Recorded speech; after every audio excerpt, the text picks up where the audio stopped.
That little hobby of yours will never amount to anything. Nate laughed as he walked past my workstation in our guest bedroom. 2 years later, I signed the acquisition papers for his failing marketing agency, and the look on his face was worth every sleepless night I'd endured. Sometimes the people closest to us can be the least supportive of our dreams, but that doesn't mean we should stop dreaming. The scent of lavender and rosemary filled our guest bedroom as I carefully measured essential oils for my newest skincare formula. I'd been experimenting with natural ingredients for months, creating products that helped clear my own stubborn skin issues when nothing else worked. What started as a solution for myself had gradually evolved as friends and family began requesting my handmade creams and serums. I didn't see it as just a hobby. I saw potential. That autumn evening, I'd been particularly excited to show Nate my newly designed labels and the modest website I'd created. I'd worked on it for weeks, teaching myself basic design skills and staying up late after my day job at the insurance company. I remember how the golden evening light streamed through the window as I called him in to see what I'd accomplished.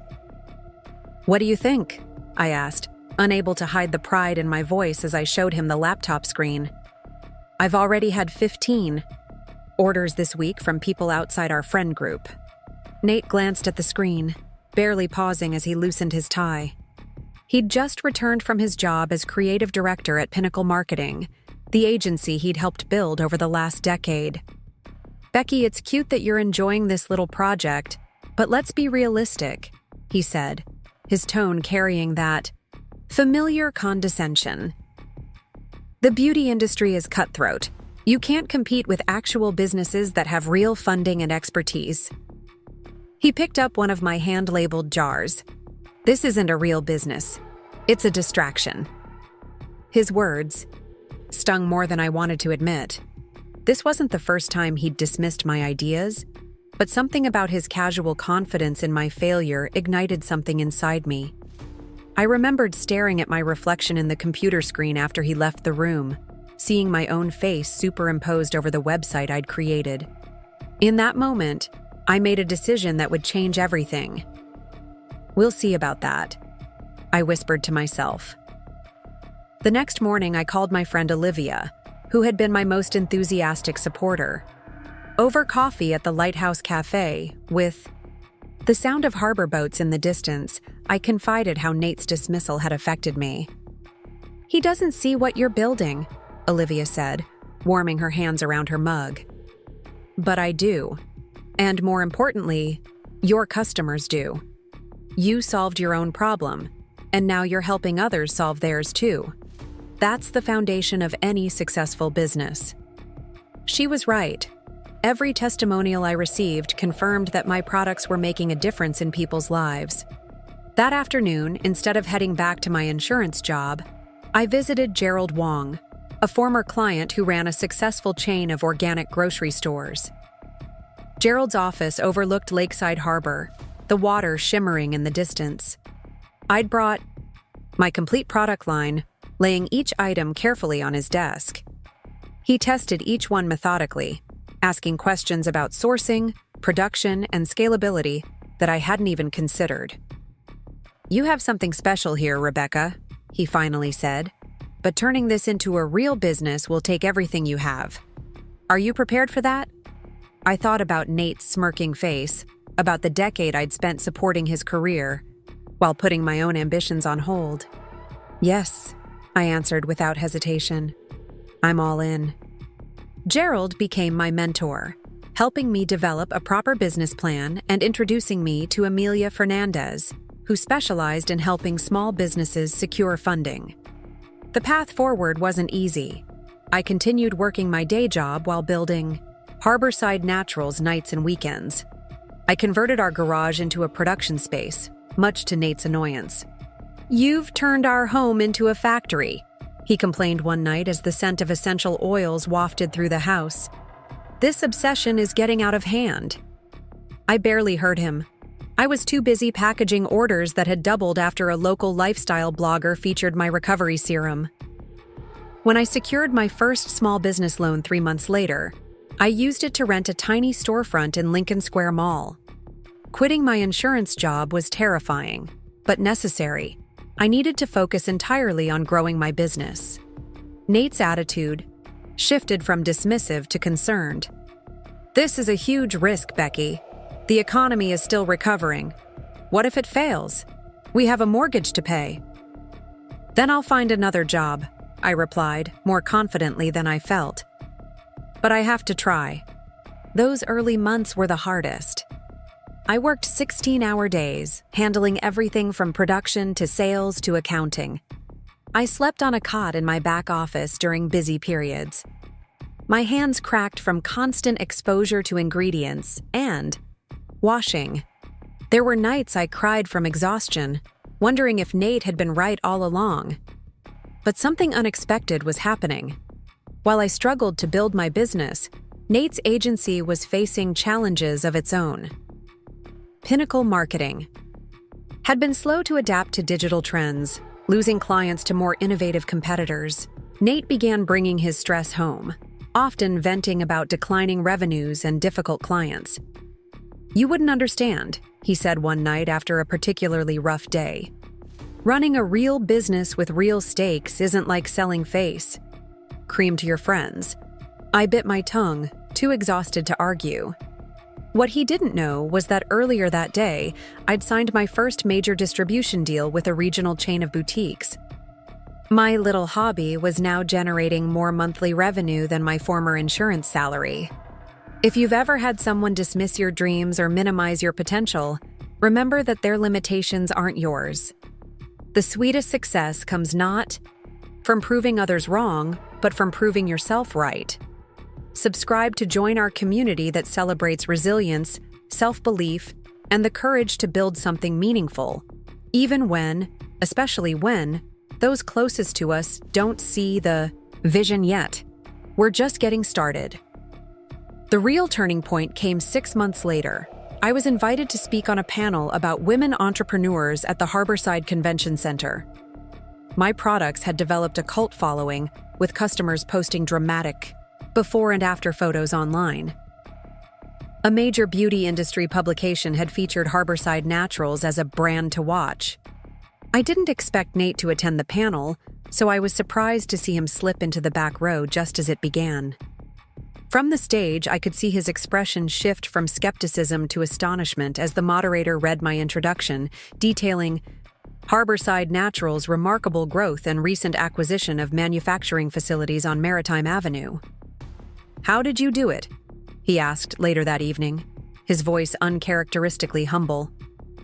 "How did you build all this while I wasn't paying attention?" "You were paying attention," I replied quietly. "You just didn't believe what you were seeing." The drive home that night was silent. For the first time, I felt a shift in our dynamic. The certainty with which Nate had dismissed my business was crumbling, and neither of us quite knew how to navigate this new terrain. When we arrived home, I found him lingering in the doorway of my home office, studying the vision board I'd created months earlier. "You really planned all of this," he said, not quite a question. His finger traced the 5-year expansion roadmap I'd pinned to the corkboard. Below it were photos of storefronts in cities across the country, potential future locations for Harborside Naturals. "Every step," I confirmed, setting my purse down and joining him. "While you saw a hobby, I was building a foundation." The next morning, I received a call from Amelia Fernandez that would accelerate everything. A major wellness retailer had contacted her, interested in carrying our recovery serum in their stores nationwide. The initial order would be for $50,000 units, more than 10 times our current monthly production capacity. "They need an answer by Friday," Amelia explained, excitement evident in her voice. "Can you scale up that quickly?" My heart raced as I considered the implications. This was the opportunity I'd been working toward, but saying yes would mean committing to a massive expansion with no guarantee of success. I'd need to secure additional funding, lease a proper manufacturing facility, hire staff, and establish quality control protocols, all within weeks. I called Gerald immediately. "It's happening," I told him breathlessly. The opportunity we discussed. It's here, but months earlier than we anticipated. Are you ready? He asked, cutting straight to the heart of the matter as always. I'm terrified, I admitted. But yes, I've been preparing for this. That evening, I sat Nate down at our kitchen table and laid out what was happening. Despite our increasingly strained relationship, he was still my husband, and this decision would affect both our lives. I need to secure a $250,000 loan by next week, I explained, sliding the business proposal across to him. Our house will need to be used as collateral. Nate's eyes widened as he flipped through the detailed projections. This is serious money. Becky, if this fails, we could lose the house, I finished for him. I know. That's why I'm discussing it with you rather than just moving forward. He was quiet for a long moment, staring at the financial projections I'd spent the afternoon preparing with my accountant. Finally, he looked up. Your numbers are solid, he said reluctantly. But the beauty industry is fickle. What happens when someone bigger comes along and copies your formula? We're already working on patent applications, I replied, and we have something they can't copy: authenticity. This grew from solving my own problem. Our customers connect with that story. In the end, Nate signed the paperwork, though his hesitation was palpable. I could tell he was torn between supporting me and protecting what we'd built together over our decade of marriage. What he didn't say, but what hung in the air between us, was that the power balance had shifted. I was no longer following his lead or supporting his career from the sidelines. I was charting my own course, and he was uncertain of his place in it. The next weeks passed in a blur of activity. I secured the loan, signed a lease on a 10,000 square foot facility in the industrial district, and hired 15 employees. Olivia quit her job to join as my operations manager. We worked around the clock, setting up production lines, establishing protocols, and preparing for the largest order we'd ever fulfilled. Nate and I barely saw each other during this period. He left for work before I woke and was often asleep when I returned home late at night. On the rare evenings when we were both home, conversation was stilted, focusing on practical matters rather than the growing distance between us. One Saturday afternoon, I returned home unexpectedly to grab files I'd forgotten, only to overhear Nate on the phone in his study. "She's completely transformed," he was saying to someone. "It's like I'm married to a different person. The Becky I knew would never have taken risks like this." I paused in the hallway, heart pounding. "No, it's not that I'm not proud," he continued after a moment. "It's that I'm not sure where I fit anymore. She doesn't need my advice or support. Hell, her business is growing faster than Pinnacle ever did." I slipped away without letting him know I'd overheard, but his words stayed with me. The truth was, I had changed. The woman who had hesitantly shown him her homemade website was gone, replaced by someone who negotiated with nationwide retailers and managed a rapidly growing team. I hadn't realized how much my transformation had affected him. The grand opening of our manufacturing facility coincided with Nate's company's annual client appreciation event. For the first time in our marriage, I couldn't attend as his supportive spouse. I had my own corporate milestone. We stood in our bedroom that morning, getting dressed for our respective events, the symbolism not lost on either of us. "Good luck today," he offered, adjusting his tie in the mirror. "You too," I replied, zipping up the new dress I'd purchased for the occasion, my first significant clothing splurge since starting the business. We both knew something fundamental had shifted, though neither of us was ready to acknowledge it directly. The facility opening was a success beyond my expectations. Local press covered the event, highlighting how Harborside Naturals had grown from a home-based startup to employing over 20 local residents in just 18 months. The mayor attended, praising our commitment to sustainable manufacturing practices. Orders were already shipping to our first nationwide retailer, with 2 more chains expressing serious interest. When I arrived home that evening, flushed with success and mentally exhausted, I found Nate sitting alone in the darkened living room, a glass of whiskey in hand. "How did it go?" I asked, setting down my purse and kicking off my heels.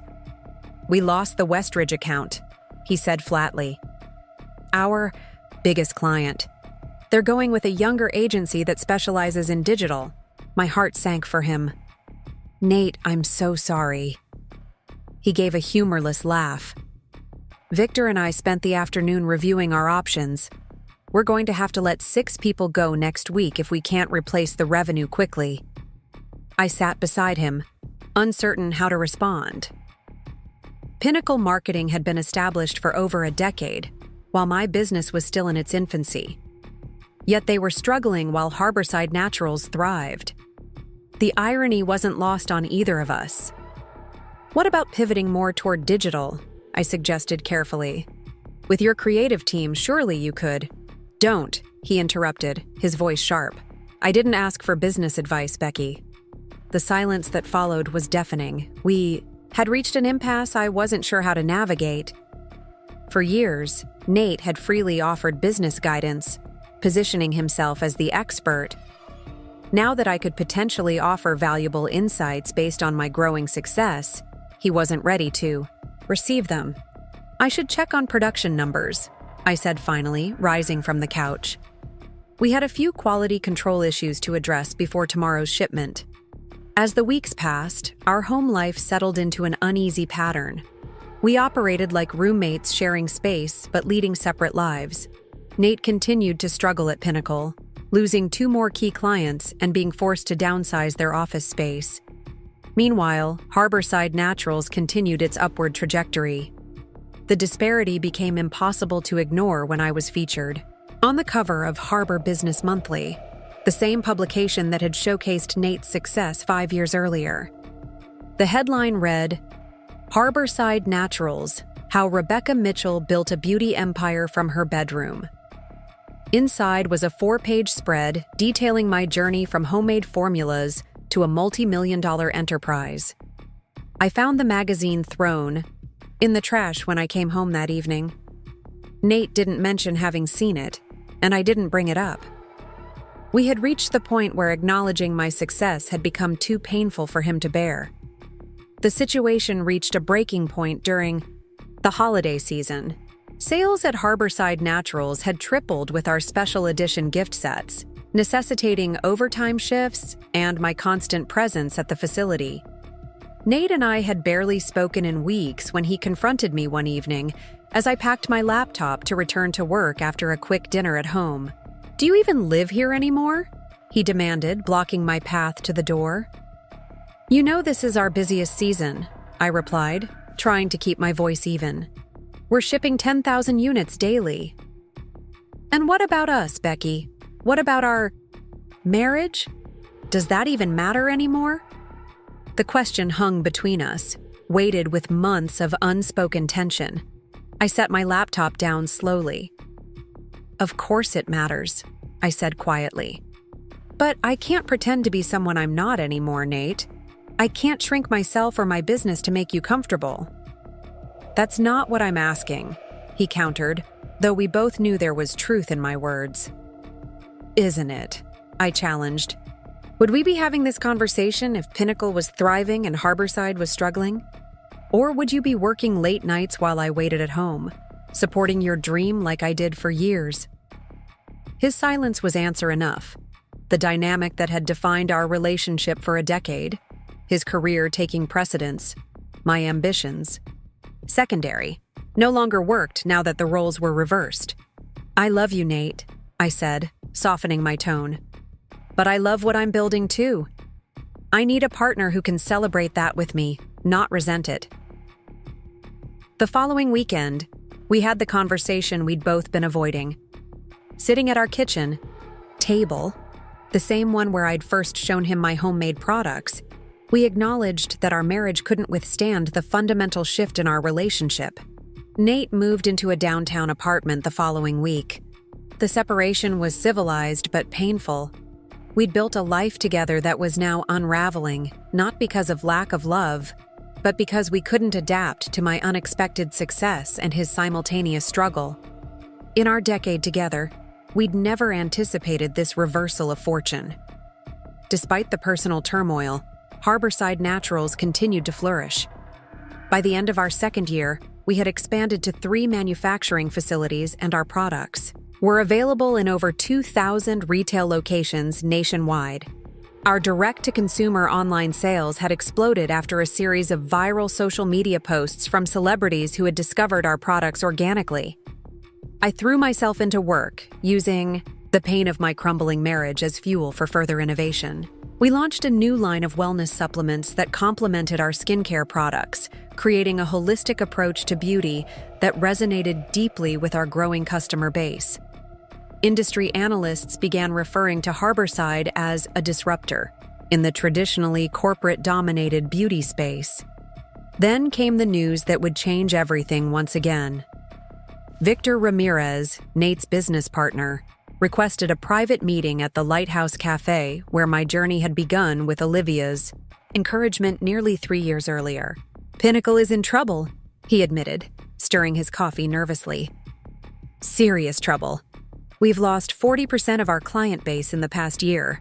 The digital transition has been challenging." I nodded, unsurprised. Through industry? Connections. I'd heard rumors about Pinnacle's struggles, though Nate and I rarely discussed business matters during our infrequent communications. "We need an investor," Victor continued. "Someone who understands both traditional marketing and the digital landscape. Someone who can help us transition without losing our creative foundation." The implication hung between us, unspoken but clear. Victor was approaching me not just as a successful business owner, but as someone with a personal connection to Pinnacle through Nate. "Have you discussed this with Nathan?" I asked carefully. Victor looked down at his hands. "He suggested I talk to you." The revelation stunned me. After everything, Nate was indirectly asking for my help. It was a gesture that spoke volumes about how far he'd come in accepting my business acumen and how desperate Pinnacle's situation had become. As I drove back to my office overlooking the harbor, I considered the complex emotions this opportunity stirred within me. Investing in Pinnacle made strategic sense for Harborside. We were expanding rapidly and building our in-house marketing team. Acquiring an established agency, even one in need of modernization, could accelerate our growth while saving Pinnacle's employees from unemployment. But the personal implications were complicated. Would working with Nate reopen wounds that were just beginning to heal? Could we establish a professional relationship after our personal one had failed? And how would this affect our ongoing divorce proceedings? I spent the evening in my office, reviewing Pinnacle's financials that Victor had provided. The company wasn't beyond saving, but it would require significant investment and restructuring. The creative team was still exceptional. Their struggle wasn't talent but adaptability to changing market demands. Around midnight, I made my decision. I would offer to acquire Pinnacle Marketing outright, not just invest. The agency would become the marketing division of Harborside Enterprises, the parent company I'd established to house our growing brands. Nate and Victor could remain as creative directors if they wished, reporting to Harborside's executive team. The next morning, I called Gerald to discuss my plan. "Are you sure this is about business and not emotions?" he asked, always the voice of reason. "It's both," I admitted. "But the business case is solid. Their client relationships complement our growth strategy, and we need their creative expertise." Gerald was quiet for a moment. "And Nathan? How will you handle that complexity?" "Professionally?" I replied, hoping I sounded more confident than I felt. "We both need to move forward. This could be the best solution for everyone involved." I scheduled a meeting with Victor and Nate at Harborside's headquarters for the following day. As I prepared my acquisition proposal, I couldn't help but reflect on the journey that had brought me to this point. 3 years ago, I was mixing skincare products in our guest bedroom while Nate dismissed my efforts as a cute hobby. Now, I was contemplating buying his struggling company to save it from bankruptcy. Life had a strange way of bringing things full circle. I arrived at the office 2 hours early to prepare for the meeting with Victor and Nate. Olivia had arranged for coffee and pastries in our conference room, the one with floor-to-ceiling windows overlooking the harbor. I wanted the setting to convey professionalism rather than intimidation, though I couldn't help feeling a flutter of nervousness at the thought of facing Nate across a boardroom table. "Are you sure about this?" Olivia asked, adjusting the leather portfolio folders containing our acquisition proposal. Each one held detailed terms, financial projections, and integration plans. "From a business perspective, absolutely," I replied, smoothing my blazer. "From a personal one." I trailed off, uncertain how to finish the thought. Olivia squeezed my arm. "You've earned this moment, Becky, however it plays out." When Victor and Nate arrived, I watched them take in the space, the sleek furnishings, the awards lining the walls, the bustling office beyond the glass partitions where 30 employees now worked. This was tangible proof of what I'd built, a reality that couldn't be dismissed as luck or a passing trend. Nate looked thinner than when I'd last seen him, the strain of Pinnacle's struggles evident in the new lines around his eyes. He wore the gray suit I'd bought him for his birthday 2 years ago. Our eyes met briefly before he looked away, his expression unreadable. "Thank you both for coming," I began once we were seated. "I've reviewed Pinnacle's financials and situation. Before I share my thoughts, I'd like to hear your perspective on what Pinnacle needs to thrive again." Victor launched into an explanation of their challenges: declining traditional print advertising revenue, difficulty retaining younger clients seeking social media expertise, increased competition from nimble digital startups. Nate remained quiet, his eyes fixed on the harbor beyond the windows. "We've tried pivoting," Victor continued, "but we're caught in a difficult position. Our longtime clients value our traditional approach, while new prospects want digital innovation. We're still developing capabilities for." I nodded. "That's a common challenge for established agencies. You're essentially trying to transform while maintaining your existing business, like changing the engine of a car while driving it."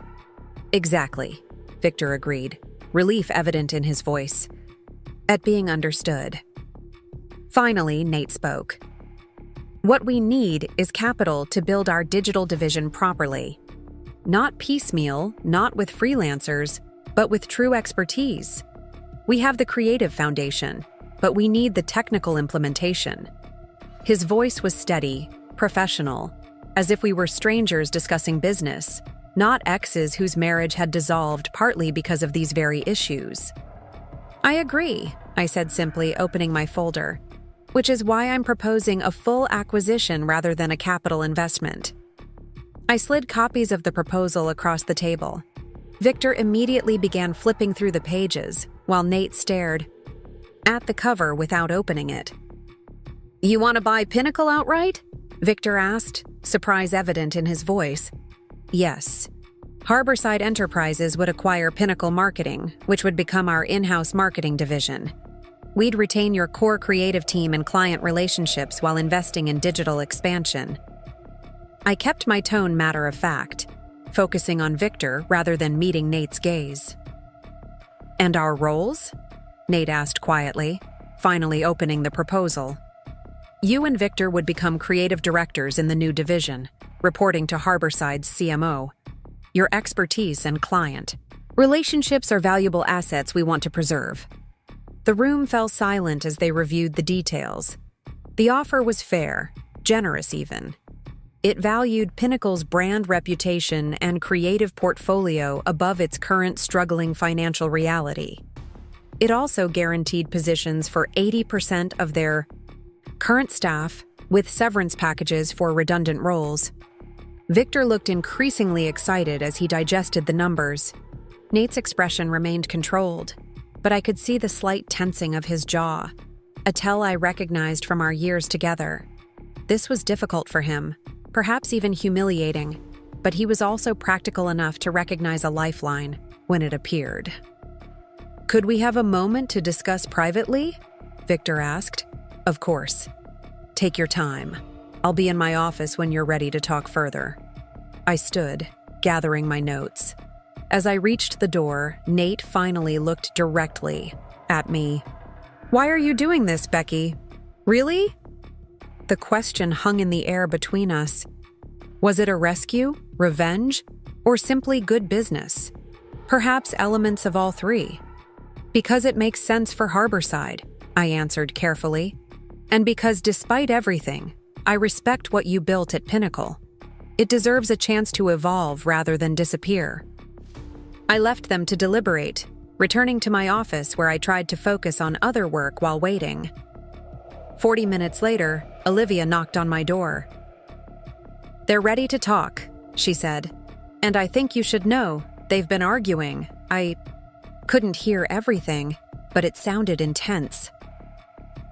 When I returned to the conference room, the atmosphere had changed. Victor looked relieved, while Nate's expression was resigned but composed. "We'd like to move forward with discussions," Victor announced immediately. "With one condition," Nate added.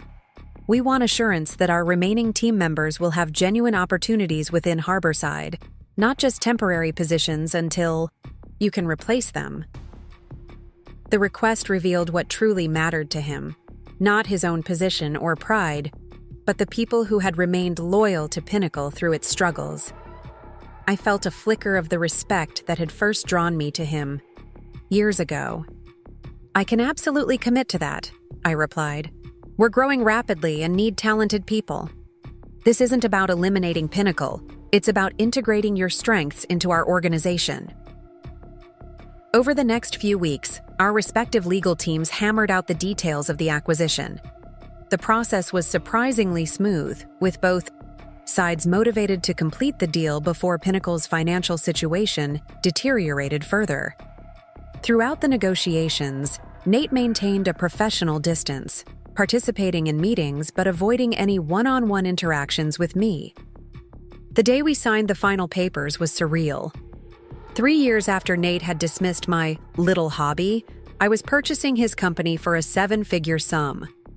As the lawyers exchanged documents and we applied our signatures to various forms, I caught Nate watching me with an unreadable expression. When the formalities concluded, champagne was poured, and congratulatory handshakes exchanged. Victor raised his glass in a toast. "To new beginnings and successful partnerships," he proclaimed, the relief evident in his voice. Glasses clinked, and the small crowd dispersed into conversation clusters. I found myself momentarily alone, gazing out at the harbor where ships moved steadily through the water, following currents invisible from shore. "I never saw this coming," Nate said quietly, appearing beside me with his untouched champagne. "Not in a million years." I turned to face him. "Neither did I." "I should have," he said after a moment. "I should have seen your potential from the beginning." The admission surprised me, not just the words, but the sincerity behind them. For the first time since our separation, I glimpsed the man I had married rather than the defensive stranger he had become. "Would it have changed anything?" I asked. He considered this, swirling the champagne in his glass. "Probably not the outcome, but maybe the journey." The following Monday, we announced the acquisition to Pinnacle's staff. The mood was mixed. Relief at job security mingled with apprehension about the changes ahead. Standing at the front of Pinnacle's now cramped conference room, I made a commitment to honor their legacy while creating opportunities for growth within Harborside. "This isn't an ending," I assured them. "It's an evolution. Your creativity and client relationships are exactly why this acquisition makes sense for us." The transition period was challenging but productive. We relocated Pinnacle's operations to our headquarters, integrating their team with ours. There were inevitable culture clashes and territorial disputes, but also exciting collaborations as their traditional marketing expertise combined with our digital-first approach. Nate surprised me by diving wholeheartedly into the integration. He worked long hours learning our systems, building relationships with our team, and helping his staff adapt to the new environment. The creative renaissance that followed benefited both Pinnacle's existing clients and Harborside's expanding brand. One evening, about 2 months after the acquisition, I was working late in my office when Nate knocked on the open door. "Got a minute?" he asked, hovering in the doorway. He held a presentation board covered with a cloth. "Sure," I replied, saving the document I'd been reviewing. "Everything okay with the Anderson campaign?" "Better than okay." He entered, setting the covered board on my conference table. "Your product team's insights completely transformed our approach. The client approved the concept this afternoon, their first unanimous decision in 3 years." He pulled away the cloth to reveal a striking campaign centered around authentic beauty and self-acceptance, values core to Harborside's ethos, but executed with Pinnacle's distinctive visual flair. "This is incredible," I said, studying the East Side layouts. "It's perfect for their audience." "It's what happens when we combine forces," Nate replied. "Your vision, our execution." The comment hung between us, loaded with implications beyond the professional collaboration. For a moment, neither of us spoke. "I need to say something, Becky," he finally continued, his voice quieter. "I was wrong about you. Not just about your business potential, but about who you are." I looked up from the campaign boards, surprised by the rawness in his tone. "When you started building Harborside, I saw it as a rejection of our life together," he continued, as if success was only possible at my expense. "But watching you lead this company, I see now that you're exactly where you should be. You were always this person. I just couldn't see it." The admission was unexpected, a glimpse of vulnerability from a man who had always maintained careful control of his image. "Thank you for saying that," I replied, genuinely moved. "It means a lot." "I'm not asking for reconciliation," he clarified quickly. "Too much has happened. But I am asking if we can find a way forward professionally that acknowledges our history, without being defined by it." The request was reasonable, necessary even given our new business relationship. Yet it represented a significant shift from the antagonism that had characterized our interactions since the separation. "I'd like that," I agreed. "It would make the integration easier for everyone." His shoulders relaxed slightly. "Good. That's good." As he gathered the campaign materials to leave, a question that had lingered in my mind since Victor's first approach finally surfaced.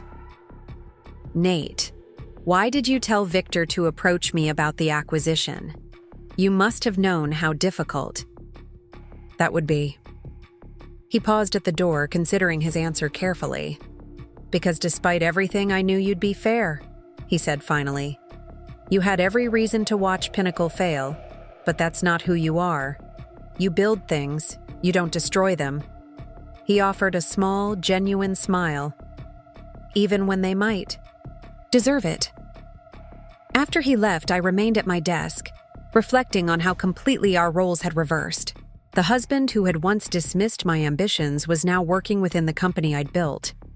The aspiring entrepreneur operating from a spare bedroom was now a CEO acquiring competitors. The woman who had doubted her own abilities was now recognized as an industry leader.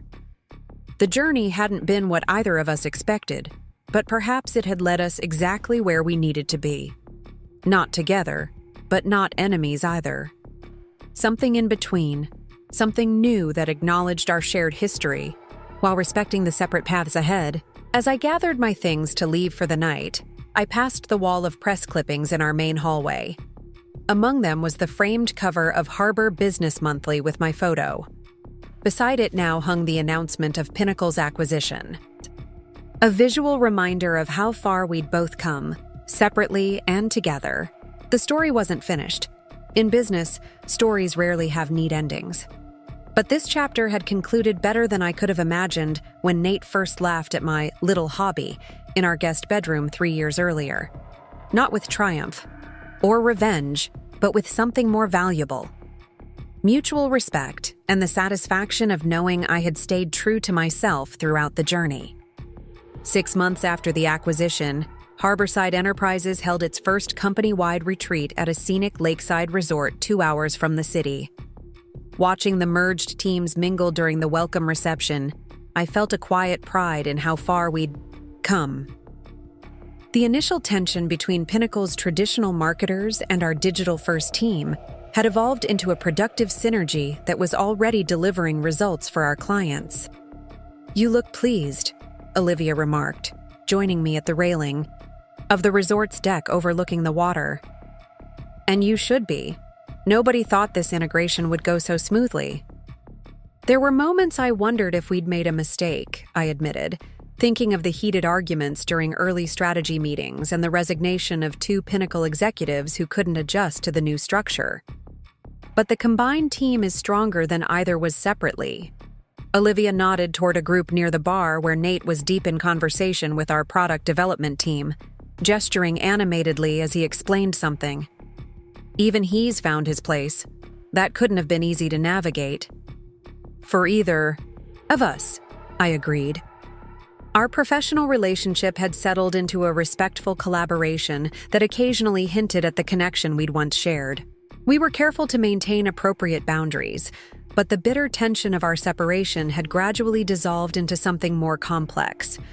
Not quite friendship, but a mutual appreciation that made our work together possible. The retreat's agenda included strategic planning sessions, team-building activities, and workshops designed to solidify our company culture. On the second evening, I was scheduled to deliver a keynote address about Harborside's vision for the future. As I reviewed my notes in my cabin before the event, a knock at the door interrupted my thoughts. "Sorry to bother you," Nate said when I opened the door. He held a manila folder. "The advance copy of next quarter's projections just came through. I thought you'd want to see them before your speech." "Thanks," I said, accepting the folder. "Come in for a minute. I could use a second opinion on something." He hesitated briefly before stepping inside. I noticed he was careful to leave the door partially open, a small gesture that acknowledged the delicacy of our situation. We were no longer married, but we weren't simply colleagues either. The undefined nature of our relationship required constant navigation. "I'm struggling with how much to share about the West Coast expansion," I explained, showing him the relevant slides. "I don't want to create anxiety about changes, but transparency has always been our policy." Nate studied the presentation, his brow furrowed in concentration. "The way I see it, Harborside's success has always been built on authenticity. That should extend to how you communicate with the team." "Even when the news might be unsettling?" "Especially then," he replied. "These people trust you, Becky. They've seen how you built this company from nothing. If changes are coming, they deserve to hear it from you directly."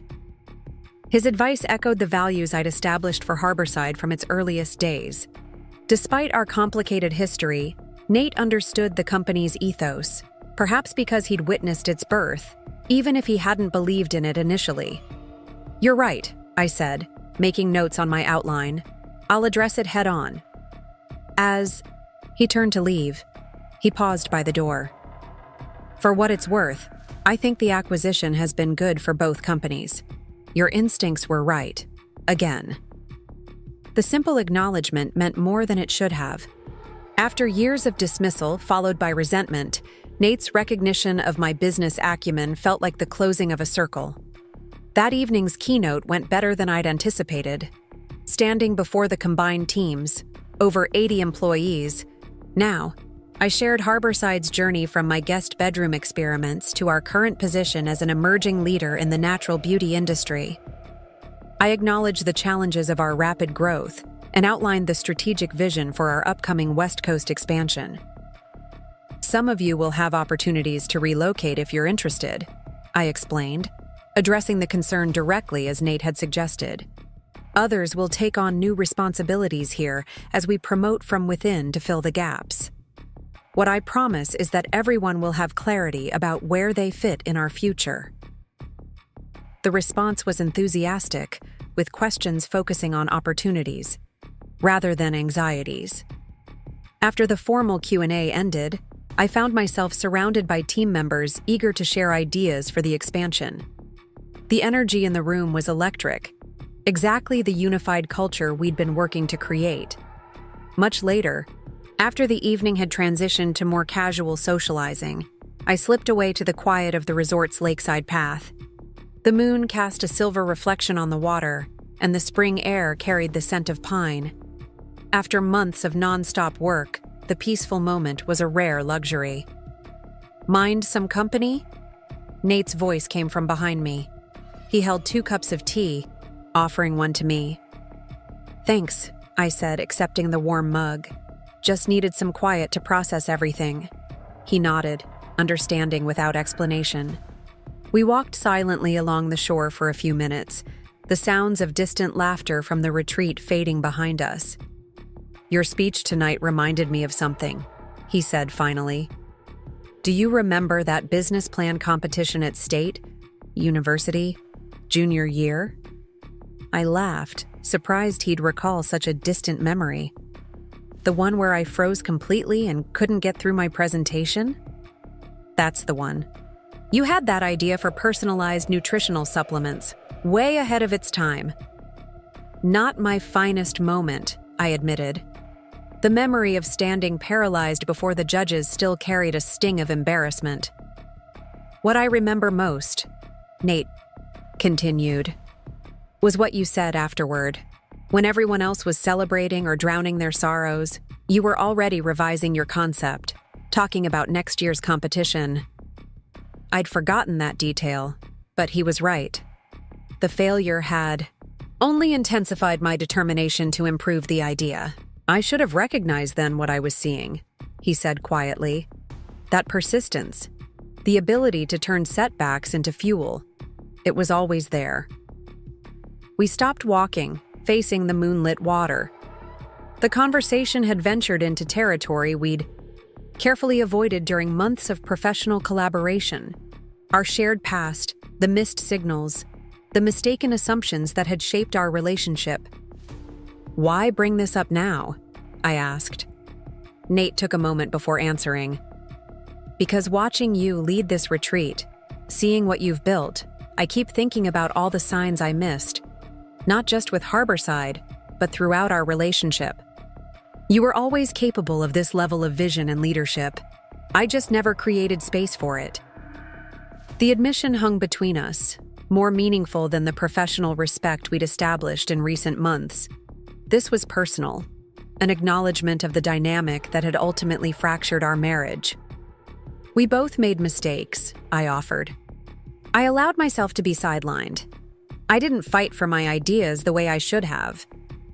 "Until you did," he pointed out with a small smile. "And look what happened."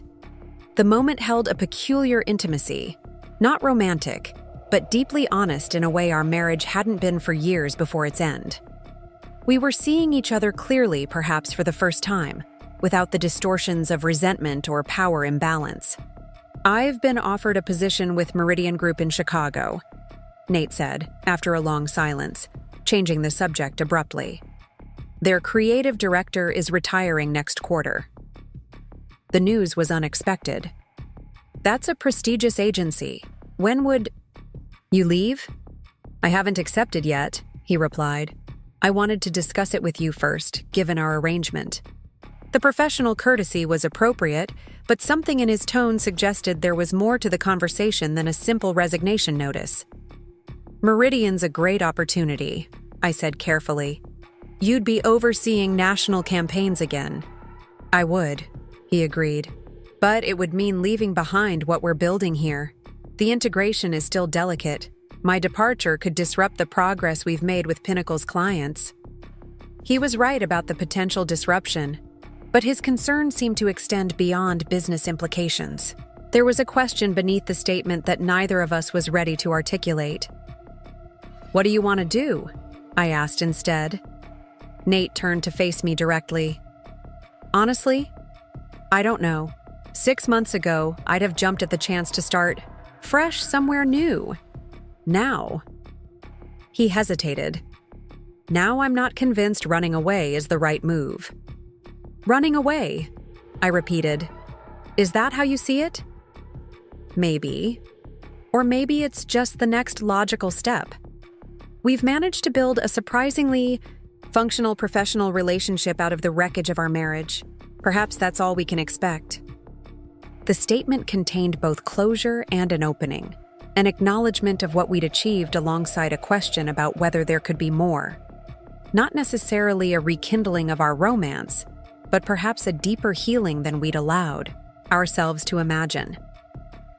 "Whatever you decide," I said finally, "your contribution to the integration has been invaluable. Pinnacle's team trusts you. They'd follow your lead, whether that's continuing with us or transitioning to new leadership." He nodded, accepting the professional assessment while recognizing I had sidestepped the personal undercurrent of the conversation. Some boundaries were still necessary, even as others had softened. "I'll let you know my decision after the retreat," he said. "For now, we should probably head back before people start speculating about this conversation." He was right again. Despite our best efforts at professional detachment, the history between us created a subtext to every interaction that the team couldn't help but notice. We walked back toward the resort in companionable silence, each lost in private thoughts about paths taken and choices ahead. The final day of the retreat focused on collaborative planning for the upcoming quarter. I watched Nate lead his team through a creative workshop, noting how his management style had evolved. The dismissive edge that had characterized his approach at Pinnacle had been replaced by a more inclusive method that drew out his team's best ideas. During the closing dinner, Gerald Wong made a surprise appearance to celebrate our company's growth. As my earliest supporter and mentor, his presence was a powerful reminder of the journey from homemade products in my guest bedroom to our current success. "I remember the day Rebecca brought her first formulations to my office," Gerald told. "The assembled teams during an impromptu speech. What impressed me wasn't just the quality of her products, but the clarity of her vision. She didn't want to create just another beauty brand. She wanted to change how people thought about skincare, as self-care, as wellness, as a daily ritual of respect for oneself." His words reminded me of my original purpose, the mission that had sustained me through discouragement, financial strain, and personal upheaval. Harborside hadn't been built to prove Nate wrong. It had grown from a genuine desire to solve problems and create value. "The best businesses," Gerald continued, "aren't built on ambition alone, but on conviction. Rebecca had both. That's why Harborside has flourished when so many startups fail." As applause filled the room, I caught Nate's gaze across the tables. He raised his glass slightly in acknowledgement, a gesture that contained recognition, respect, and perhaps a hint of regret. I returned the gesture, feeling a complex gratitude for the journey that had brought us to this moment. Not as the couple we once were, but as the individuals we had become. After the dinner, as teams began to disperse, Amelia Fernandez, our lead investor, pulled me aside.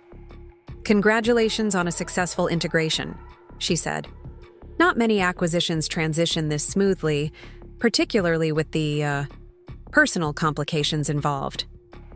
"It's been a team effort," I replied diplomatically. Amelia gave me a knowing look. "The board is impressed with the quarterly projections. The combined company is outperforming our most optimistic forecasts. The Pinnacle acquisition has accelerated our marketing capabilities significantly," I acknowledged. "Their creative approach paired with our digital strategy has opened doors with several major retail partners." "Which brings me to my next point," she continued. "We've received an inquiry from Luminous Brands. They're interested in discussing possible acquisition terms." The news was stunning. Luminous was one of the largest beauty conglomerates in the country, known for identifying and acquiring promising independent brands. Such interest had always been a theoretical possibility in my long-term planning, but the reality of it arrived sooner than I'd anticipated. "This soon?" I asked, trying to process the implications. "We're still integrating Pinnacle, which demonstrates your management capabilities," Amelia pointed out. "The timing might actually be perfect. Your valuation is climbing rapidly, and the Pinnacle acquisition shows you can successfully absorb and transform an established business." The conversation left me with much to consider as I returned to my cabin that night. Being acquired by Luminous would represent a personal windfall and validation of everything I'd built. It would also mean surrendering control of Harborside's direction and potentially compromising the values that had defined us. As I packed for the return journey to the city the next morning, I realized how pivotal this moment was, not just for the business, but for my own path forward. The choices ahead would determine whether Harborside remained true to its founding vision or became another brand in a corporate portfolio. They would also shape my future relationship with the company I'd built from nothing and with the people who had become part of its story, including Nate. The retreat had clarified much about our present circumstances while raising new questions about the road ahead. Whatever decisions awaited, I felt equipped to face them with the same conviction that had guided me from those first experimental formulations in my guest bedroom to the thriving enterprise Harborside had become. The journey had transformed not just my circumstances, but my understanding of my own capabilities. As our convoy of vehicles prepared to depart the resort, I noticed Nate standing slightly apart from the group, gazing out at the lake one last time. The pensive set of his shoulders suggested he was wrestling with his own pivotal decision about staying or accepting the Chicago position. Whatever he chose would reshape both our professional connection and the delicate personal understanding. We'd begun to rebuild. Some chapters were ending, others beginning. The only certainty was that nothing would remain static. Not the business, not our relationship, not the woman I had become through building something that had once been dismissed as merely a hobby. The Luminous Brands inquiry dominated my thoughts during the drive back to Lakeside Harbor. Their interest represented everything I'd worked toward: industry recognition, financial security, the validation that my little hobby had evolved into something valuable enough to attract attention from one of the beauty industry's giants. Yet the prospect of selling filled me with unexpected apprehension. Olivia noticed my distraction as we reviewed the retreat outcomes in my office the following day. The wall behind my desk was now covered with oversized post-it notes capturing insights and action items from our planning sessions. "You've been somewhere else all morning," she observed, setting down her tablet. "What's going on?" I hesitated before sharing Amelia's news. Luminous's interest was still preliminary, and I'd learned to be cautious about discussing potential business developments before they solidified. But Olivia wasn't just my operations manager anymore. She'd become my most trusted confidant through Harborside's growth and my personal upheaval. "Luminous Brands has expressed interest in acquiring us," I said finally. Olivia's eyes widened. "Luminous? That's... wow. How do you feel about it?" The simple question cut through my swirling thoughts. How did I feel? Proud, certainly. Anxious, definitely. But there was something else I couldn't quite articulate. A reluctance that seemed at odds with the opportunity before me. Conflicted, I admitted. This should be the ultimate victory lap. Building something from nothing and having one of the industry leaders validate its worth. "But," Olivia prompted, "but I'm not sure I'm ready to hand over control. Harborside isn't just a business to me, it's..." I trailed off, searching for the right words. "It's your redemption story," she finished for me. "You're proof that you were right to believe in yourself when no one else did." Her assessment hit close to home. Harborside had been born partly from my desire to solve a genuine problem in the skincare market, but its growth had been fueled by my determination to prove myself, first to Nate, then to the wider world, and perhaps most importantly to myself. There's something else to consider, Olivia added carefully.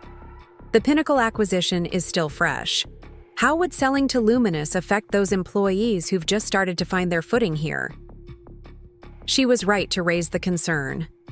The Pinnacle team had weathered significant change already, transitioning from an independent agency to a division within Harborside. Another ownership shift could destabilize the fragile integration we'd worked so hard to achieve. I need to speak with Nate about this, I realized aloud. His perspective on the Pinnacle team's readiness for another transition would be valuable. Olivia gave me a measured look. Just his perspective on the team, or his perspective in general? The question carried an implication I wasn't prepared to examine closely. Nate and I had established a functional professional relationship, but our personal history remained a complicated undercurrent. His potential departure for Chicago had stirred emotions I'd thought resolved, and now the Luminous situation added another layer of complexity. His business perspective, I clarified firmly. He understands the Pinnacle culture better than anyone. I arranged to meet Nate at the Lighthouse Cafe after work, neutral territory that held significance in Harborside's story, without the intimate associations of our former shared spaces. When I arrived, he was already seated at a corner table, overlooking the water, 2 cups of tea waiting. "Earl Grey, dash of milk," he said as I took the seat opposite him. "Still your preference for serious conversations?" The fact that he remembered such a small detail caught me off guard. "Some habits don't change," I acknowledged, wrapping my hands around the warm mug. "So, what's this about?" he asked. "Your message sounded urgent." I took a deep breath. "Luminous. Brands has expressed interest in acquiring Harborside." His expression shifted subtly, surprise, followed by something more complex. "That was fast," he said finally, "but not surprising given your growth trajectory." "It's preliminary," I clarified, "but potentially serious. Amelia thinks the timing could be advantageous from a valuation perspective." Nate nodded slowly, processing the information. "And you want my opinion because the Pinnacle team has just gone through one major transition. I need to understand how another change in ownership might affect them, whether they're resilient enough to handle it." He considered this, taking a deliberate sip of his coffee. "That's thoughtful, but I suspect there's more to it. You've never had trouble making tough business decisions when necessary." His perception was uncomfortably accurate. I hesitated, then decided on honesty. "Fine. I'm conflicted about selling, and I'm trying to understand why. I thought your perspective might help clarify things." A hint of the old intimacy flickered. Between us, the understanding that had once made us effective partners before ambition and resentment eroded our foundation. "Luminous would open international markets for your products," he noted.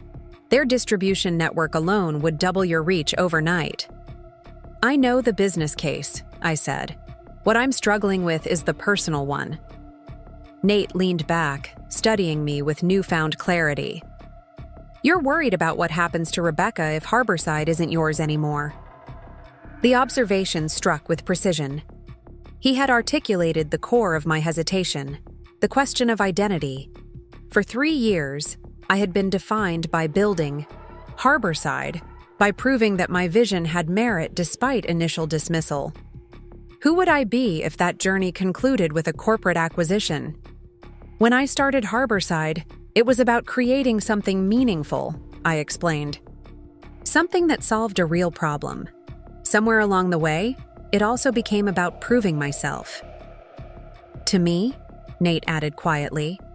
"Initially, yes," I admitted, "but eventually to myself.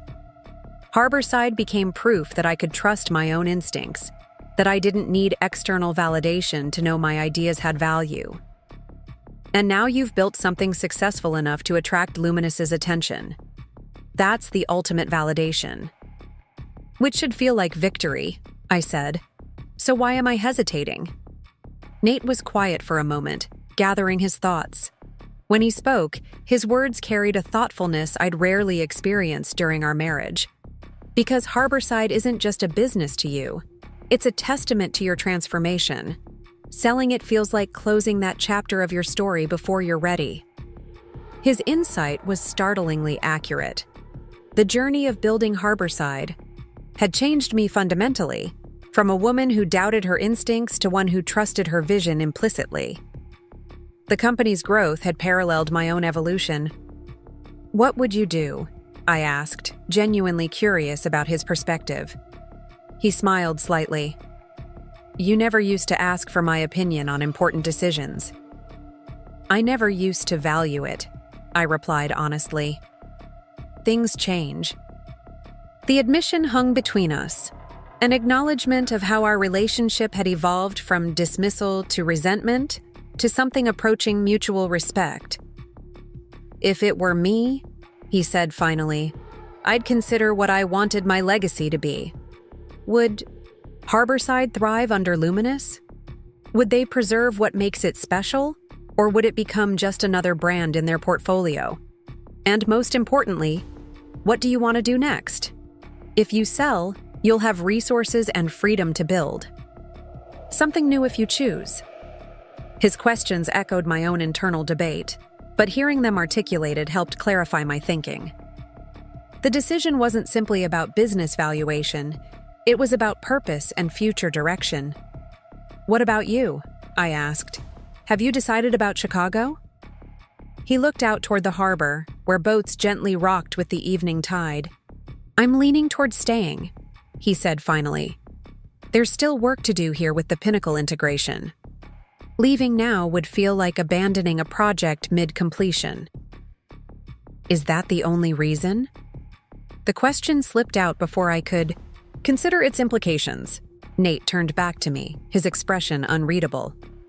"No," he said simply. "But the other reasons are complicated."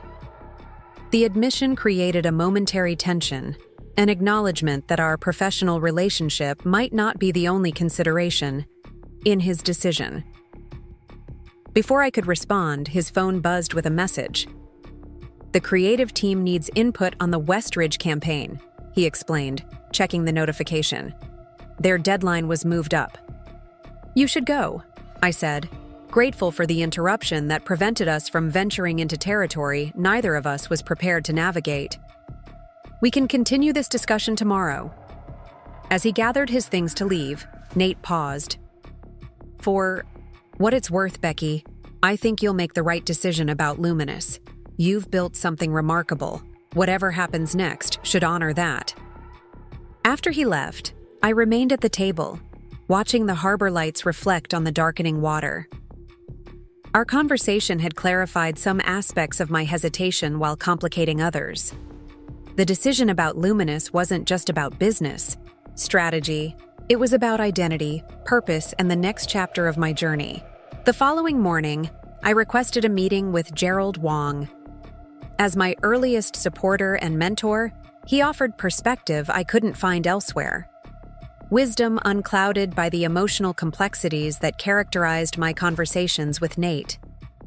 Gerald's office remained unchanged from when I'd first presented my homemade skincare products years earlier.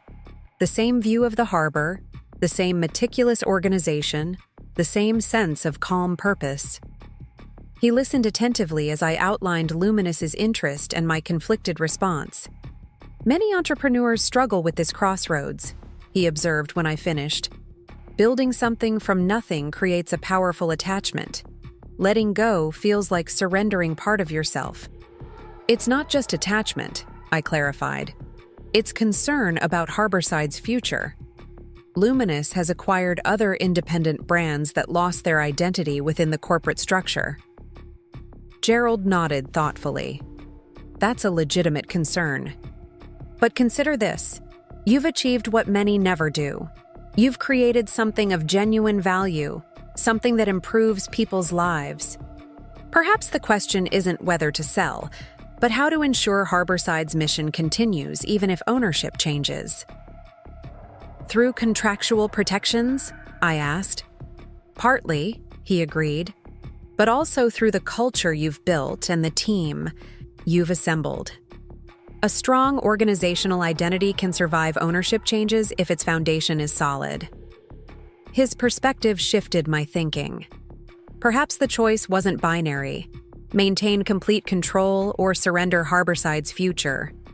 There might be a middle path that preserved what mattered most while allowing for new possibilities. As I left Gerald's office, my phone buzzed with a message from Amelia. Luminous had sent a preliminary term sheet outlining their acquisition offer. The figure was substantial, life-changing money that would secure my financial future regardless of what came next. But the terms included immediate integration into their corporate structure, with Harborside becoming a brand within their portfolio rather than a distinct entity. I forwarded the document to our legal team for review, then headed to our Maritime Avenue facility for the afternoon. Walking through the production floor, I watched our team carefully measuring ingredients, testing formulations, and packaging products for shipment. What had begun as experimental batches in my guest bedroom had evolved into a precision operation employing dozens of local residents. Lisa, our head of production and one of my earliest hires, approached with a sample of our newest formula. "We've solved the texture issue with the overnight mask," she explained proudly. "This version maintains stability without synthetic thickeners." I tested the product on my wrist, noting its silky application and rapid absorption. "Perfect," I approved. "This is exactly the balance we've been working toward." "The team is excited about expanding to the West Coast," Lisa added.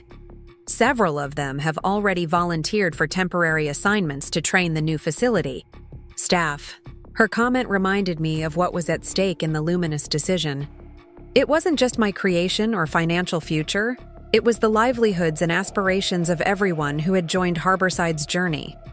Their dedication deserved consideration in whatever path I chose. As I continued through the facility, I noticed Nate in the packaging area, collaborating with his creative team on design revisions for our upcoming seasonal line.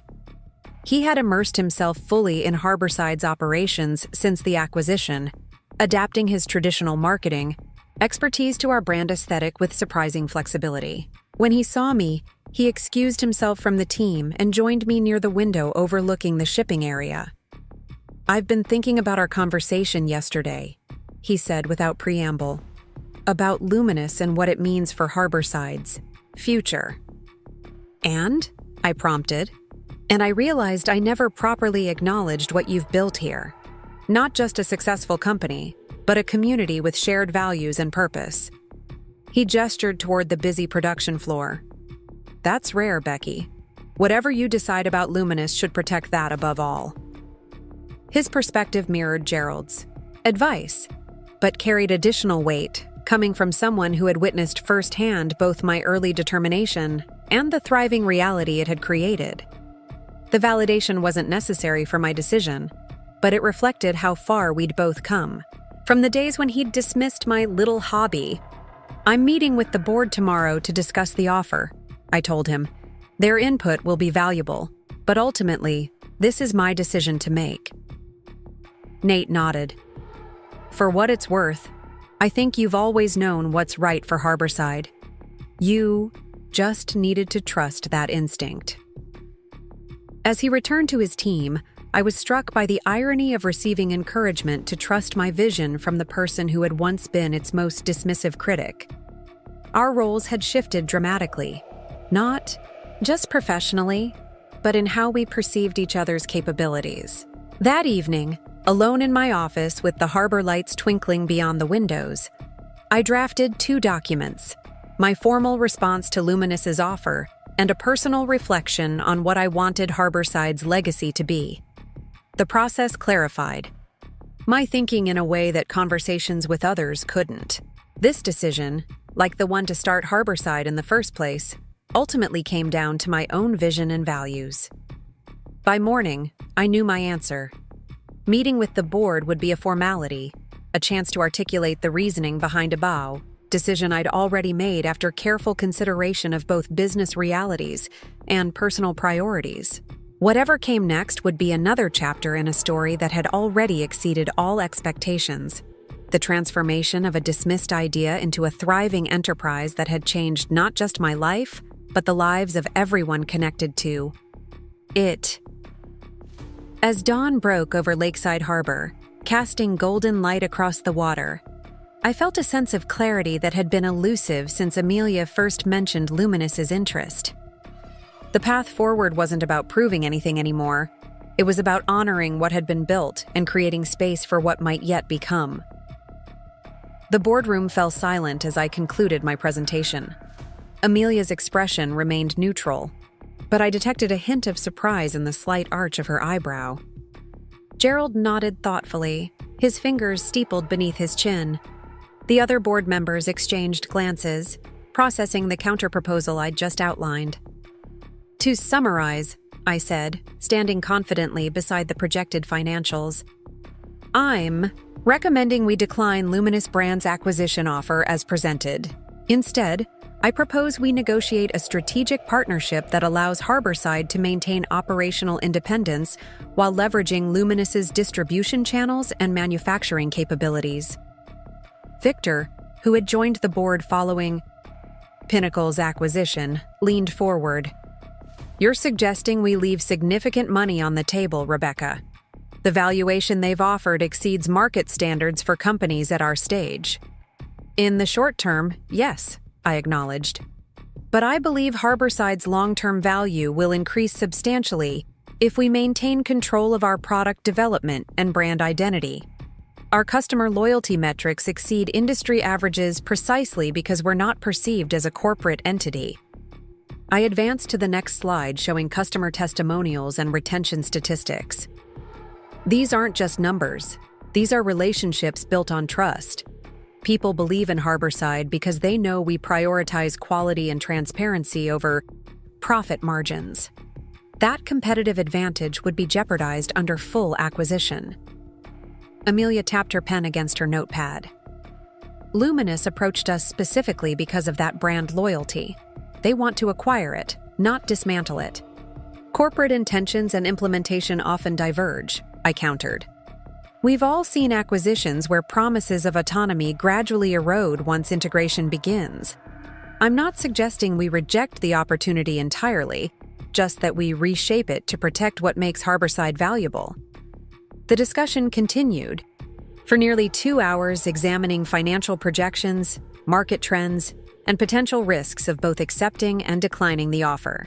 Throughout the debate, I remained steadfast in my conviction that surrendering complete control would ultimately undermine what we'd built. I think we need to acknowledge something important here, Gerald finally interjected during a lull in the conversation. Rebecca has demonstrated exceptional judgment in building this company from concept to current valuation. Her instincts have proven correct repeatedly, often in opposition to conventional wisdom. He glanced around the table. Perhaps we should consider that she might be right about this too. His support shifted the energy in the room. The board ultimately voted to authorize me to pursue partnership negotiations with Luminous rather than accept their acquisition offer, with the caveat that if terms couldn't be reached within 60 days, we would reconsider the original proposal. As the meeting adjourned, Amelia pulled me aside.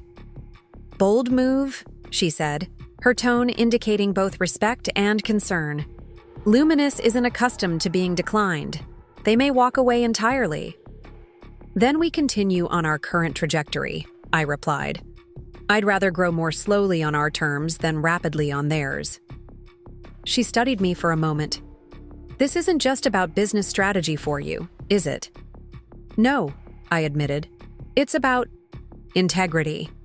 About staying true to what Harborside represents, to our customers, our employees, and myself." "Well," she said with a slight smile, "you've certainly come a long way from mixing formulas in your guest bedroom. Let's hope Luminous sees the value in partnership as clearly as you do."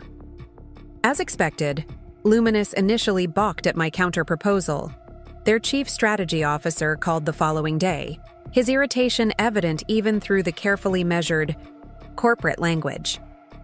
Ms. Mitchell, our offer reflected Harborside's full market value with a generous premium, he explained.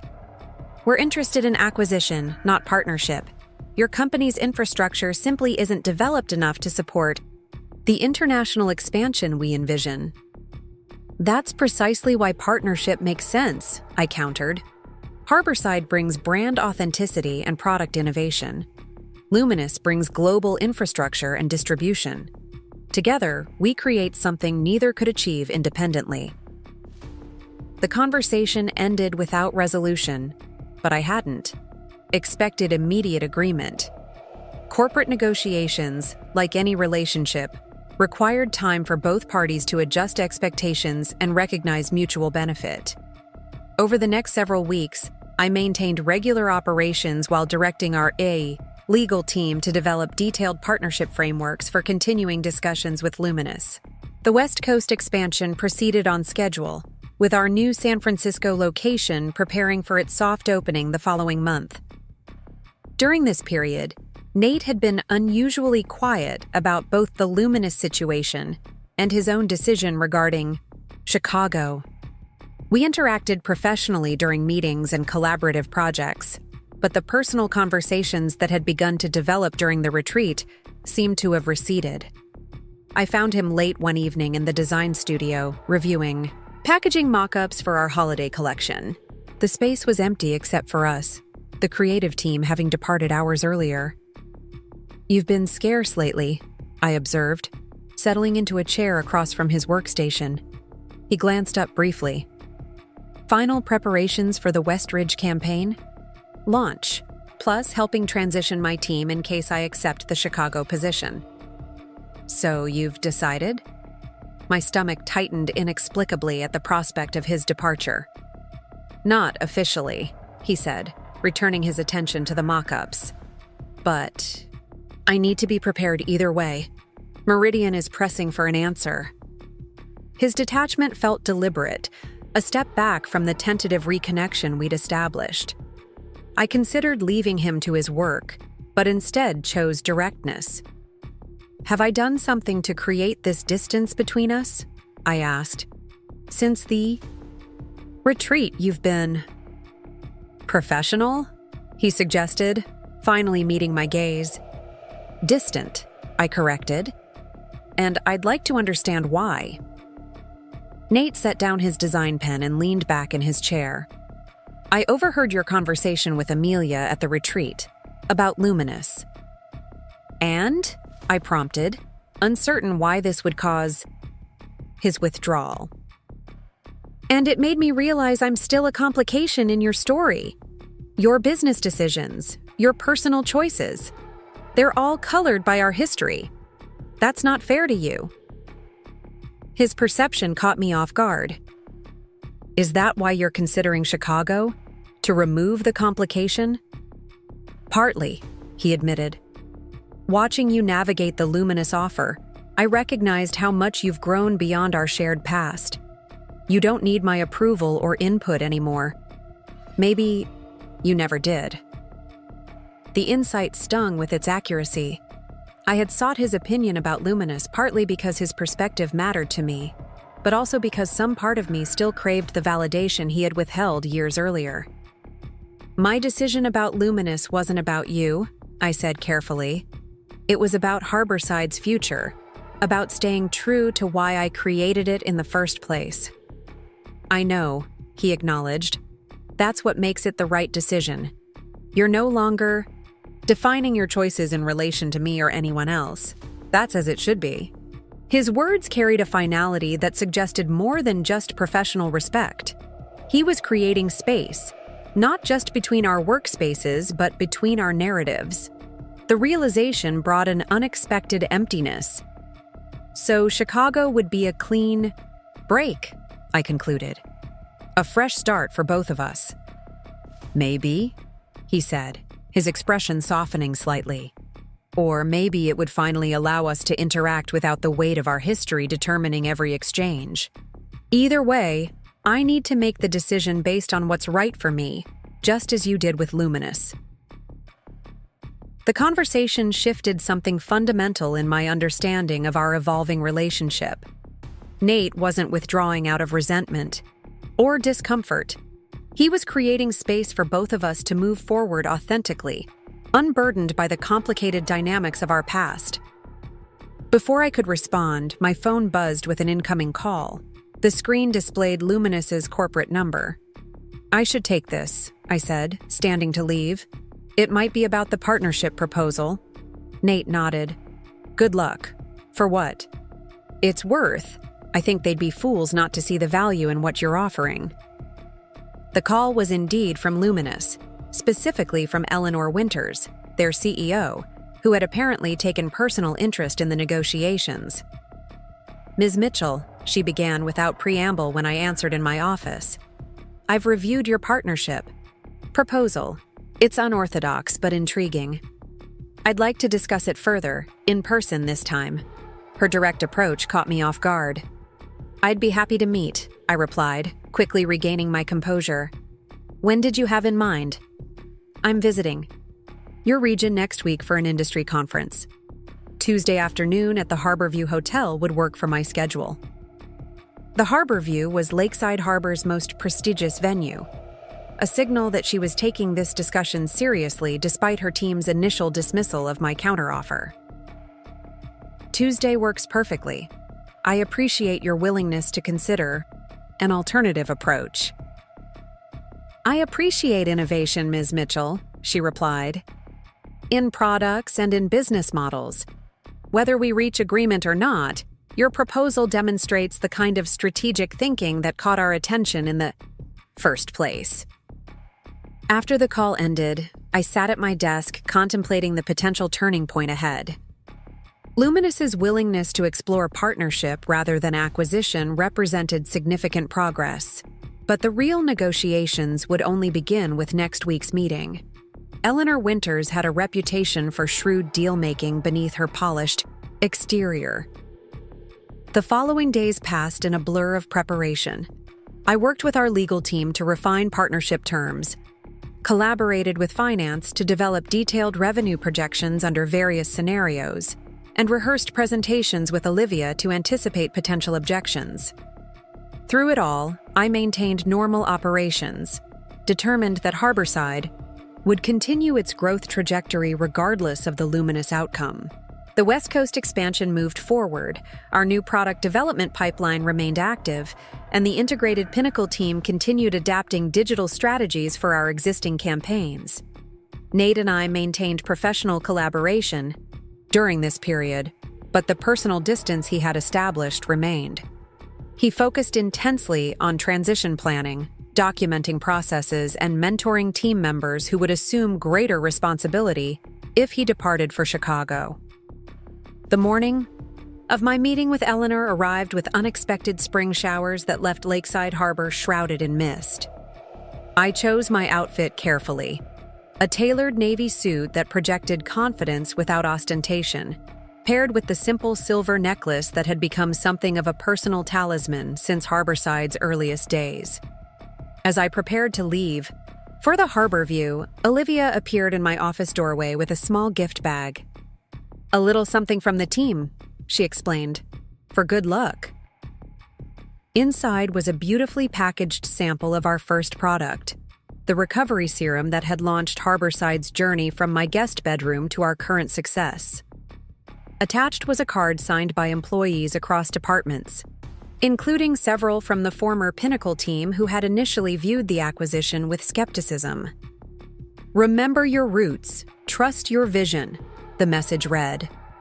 The simple encouragement steadied me, a reminder that regardless of corporate negotiations, the heart of Harborside remained intact in the community we'd built. The Harborview's elegant lobby hummed with quiet activity as I arrived for the meeting. I was directed to a private dining room overlooking the water, where Eleanor Winters already waited. In person, she projected the polished authority I'd expected, impeccably dressed, poised, with the confident demeanor of someone accustomed to steering corporate destinies. "Rebecca," she greeted me, using my first name with casual authority. Thank you for making time in your schedule. I understand you're preparing for a West Coast launch next month. Her knowledge of our operations timeline indicated thorough research. News travels fast in this industry, I observed as we settled at the table. Especially when it concerns a company as interesting as Harborside, she replied. Your growth metrics are impressive for a bootstrapped operation.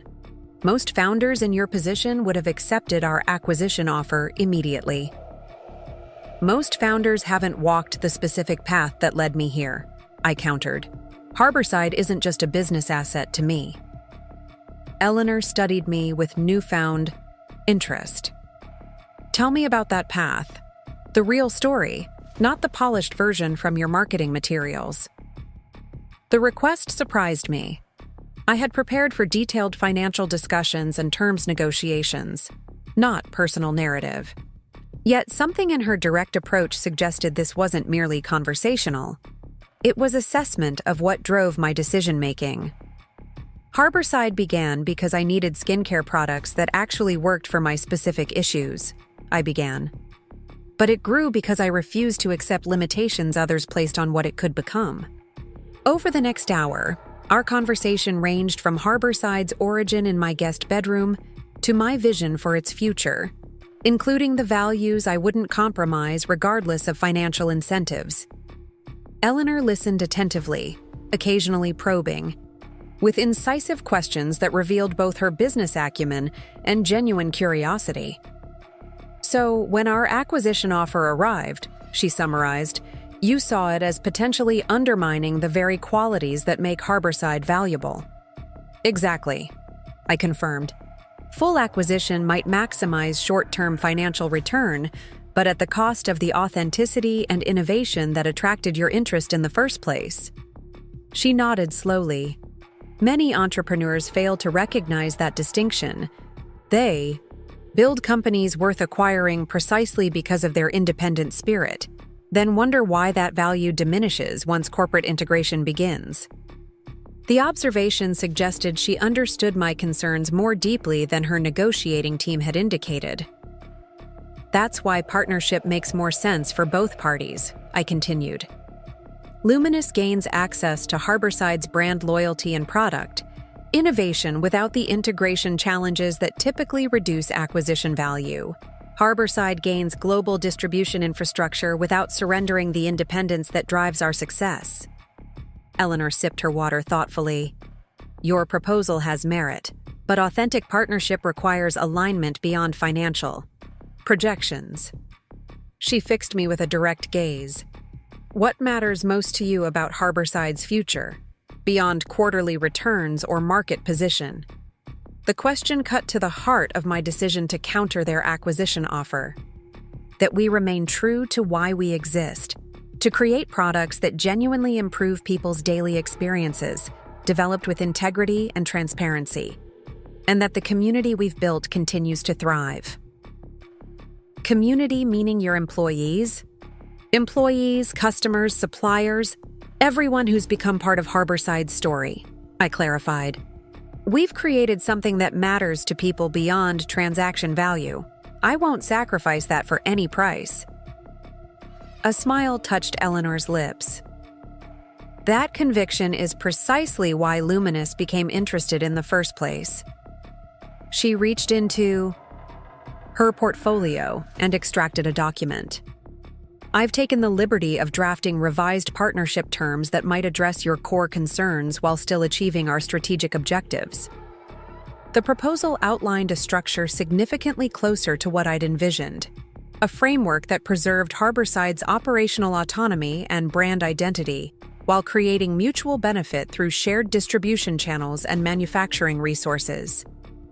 Most surprisingly, it included provisions for continued product innovation, independent of Luminous's corporate approval processes. This represents substantial movement from your original position, I observed, reviewing the key points. Because your counterproposal made business sense, Eleanor replied pragmatically, and because companies that maintain their founding vision typically deliver superior long-term value compared to those that sacrifice it for short-term goals. As our meeting concluded, Eleanor extended her hand. We have details to refine, but I believe we've established a foundation for meaningful partnership. My team will work with yours to finalize terms. Walking back through the misty harbor district afterward, I felt a curious mixture of validation and contemplation. The potential partnership with Luminous represented vindication of my business instincts, but Eleanor's questions had prompted deeper reflection about Harborside's purpose and my own journey. The woman who had mixed skincare formulas in her guest bedroom while her husband dismissed her efforts had evolved into someone capable of negotiating as an equal with industry leaders. That transformation extended beyond business acumen to encompass a fundamental shift in self-perception and purpose. As I approached our Maritime Avenue headquarters, I noticed Nate exiting the building, briefcase in hand. He spotted me and paused, waiting as I crossed the street to join him. "How did it go with Luminous?" he asked. "Surprisingly well," I replied. Eleanor Winters herself joined the discussion. "We're moving toward partnership terms that preserve Harborside's autonomy." A genuine smile spread across his face. "That's fantastic, Becky. Exactly what you were hoping for." "It is," I agreed. "But it also clarified something I hadn't fully recognized until today's conversation." "What's that?" I gestured toward the building behind him, where Harborside's illuminated logo glowed against the misty afternoon. This company has never been about proving myself to others. Not really. It's been about proving to myself that I could trust my own vision, even when conventional wisdom suggested otherwise. Nate's expression softened with understanding. "And now you have that proof, many times over." "Which raises the question of what comes next," I continued. "After you achieve the thing you've been working toward for years, what becomes your new purpose?" The query hung between us, relevant not just to Harborside's future, but to our individual paths, and the unresolved question of whether those paths might somehow converge again after their dramatic divergence. "I accepted the Chicago position. This morning?" Nate said quietly. Though I'd anticipated this outcome, the confirmation still landed with unexpected weight. "When do you leave?" 3 weeks, after we complete the Westridge campaign launch." I nodded, processing both the timeline and the implication that our tentative reconnection would be interrupted just as Harborside entered its next phase. "Meridian is gaining an exceptional creative director," I said sincerely.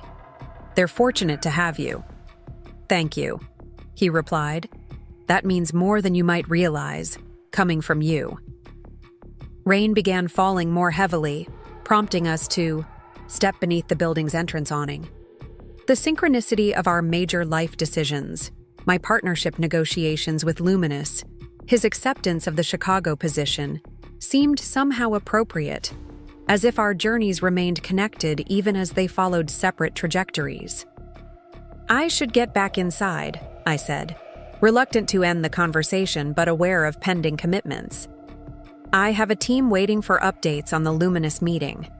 Nate nodded. "And I have transition plans to finalize." He hesitated, then added, "Whatever partnership emerges with Luminous, remember that Harborside's success was never about external validation. It was always about your vision and determination." The acknowledgement, from the person whose dismissal had once fueled my drive to prove myself, completed a circle that had defined much of my adult life.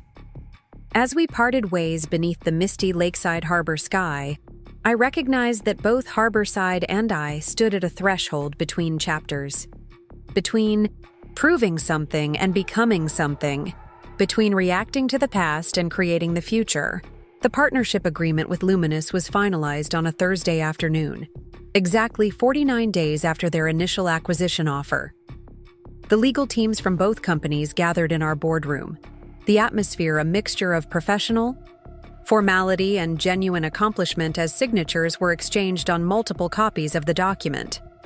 Eleanor Winters raised her glass of sparkling water in a toast. "To mutually beneficial growth and innovation," she said, her gaze meeting mine, across the polished table. and to the beginning of a partnership that honors both companies' strengths. The sentiment captured precisely what we'd achieved through weeks of detailed negotiations, a framework that would expand Harborside's market reach while preserving its operational independence and creative direction. It represented the best possible outcome I could have envisioned when declining their original acquisition offer. After the Luminous team departed, I found myself alone in the boardroom, the signed agreement still on the table before me. The document represented more than a business transaction. It marked the transition of Harborside from a scrappy startup defying expectations to an established company with global aspirations. The journey from my guest bedroom laboratory to this moment seemed simultaneously impossibly long and surprisingly swift. A soft knock at the door interrupted my reflection. Olivia entered, carrying 2 coffee mugs and a knowing smile. "Congratulations, CEO," she said, setting a mug before me. "You just negotiated terms that business schools will probably study someday. The independent brand that refused to be absorbed." I laughed, grateful for her perspective. "Let's not get ahead of ourselves. We still have to prove the partnership model works." "Always looking to the next challenge," she teased, settling into a chair beside me. "That's why we're here in the first place." She wasn't wrong. Throughout Harborside's evolution, I had focused relentlessly on the horizon, on problems to solve and growth to achieve. Even now, with this significant milestone accomplished, my mind was already racing toward implementation details and potential complications. "The West Coast launch is in 9 days," I said, mentally reviewing our timeline. "We should accelerate. Discussions with Luminous about integrating their distribution channels for the holiday season." Olivia regarded me with amusement. "Rebecca, take a moment. You just secured a partnership that preserves everything you built while creating unprecedented growth opportunities. Maybe celebrate that achievement before tackling the next 20 challenges?" Her gentle admonishment highlighted a pattern I'd developed during Harborside's expansion: the tendency to immediately shift focus from accomplishments to upcoming obstacles without pausing to acknowledge progress. It was a habit born from the early days when proving skeptics wrong required constant forward momentum. "You're right," I conceded. "This is worth celebrating. Let's gather the team for an announcement before end of day." The impromptu gathering in our main production area that afternoon had a festive energy, with employees from all departments crowding together to hear details of the partnership agreement. I stood on a small platform we used for quality control demonstrations, surrounded by the tangible evidence of what we'd built: production lines, shipping stations, creative workspaces filled with people who had become part of Harborside's story. "Today marks a new chapter for our company," I began, scanning the familiar faces before me. "The partnership with Luminous will open international markets for our products while ensuring we maintain control of what makes Harborside special: our formulations, our brand identity, and most importantly, our commitment to transparency and quality." I outlined key aspects of the agreement, emphasizing provisions that protected employee positions and created new opportunities for advancement as operations expanded. The response was enthusiastic, with spontaneous applause punctuating several announcements. "This achievement belongs to every person in this room," I concluded. "What began as a personal solution to a skincare problem has grown into something remarkable because of your talent, dedication, and belief in our mission. Whatever comes next, we'll face it together as we always have." As the gathering dispersed into smaller celebrations throughout the building, I noticed Nate standing quietly near the back wall. He had maintained a low profile during partnership negotiations, focusing instead on transition planning for his imminent departure to Chicago. Our interactions had remained professional but distant, each of us seemingly respecting the boundaries of the other's separate path forward. He approached as I stepped down from the platform. "Impressive deal," he said simply. "You protected everything that matters." "We did," I acknowledged, including him in the achievement. Though he hadn't been directly involved in negotiating the Luminous partnership, his work integrating Pinnacle's team had strengthened Harborside's position. "How are the transition preparations coming along?" "Nearly complete. I meet with the team tomorrow for final handoffs." His expression revealed little, but there was a restlessness in his posture that suggested complicated emotions beneath the professional exterior. "I fly to Chicago on Monday to find housing before my official start date." Monday was sooner than I had realized. The timeline suddenly felt compressed, the opportunity for any meaningful conversation about our shared past and divergent futures rapidly diminishing.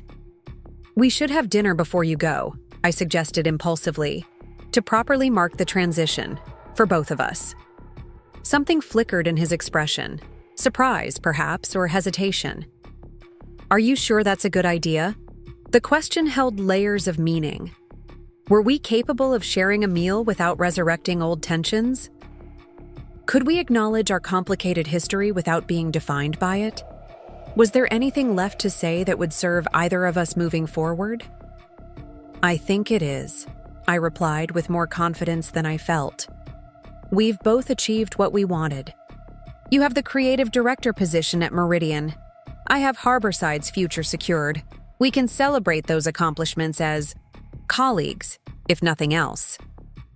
He considered this, then nodded slowly. "Saturday evening? The new place on Harbor Street?"